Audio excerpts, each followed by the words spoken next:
এই যে আমাদের রান্না বান্না চলছে কালকে দিনের খাওয়ার জন্য। এই দেখেন, এই যে মাছ রান্না করছে, এই যে সবজি, আলু কাটে নিচে পাশে, আলু দিয়ে মাছ দিয়ে সুন্দর করে পাক করতেছে, রান্না করতেছে। দেখেন এখন লবণ দেওয়া হচ্ছে,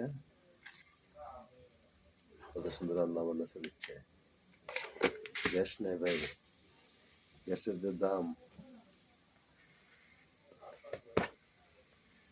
আবার হলুদ দিচ্ছে, হলুদ অলরেডি হয়ে গেছিল, তাও আবার হলুদ দিচ্ছে। দেখেন হলুদ দিয়ে হলুদ লাল তরকারি লাল করে ফেলাচ্ছে। অবশ্য হলুদ না দিলে তরকারি সুন্দর লাগে না। এখন দিচ্ছে গুঁড়ো মরিচ,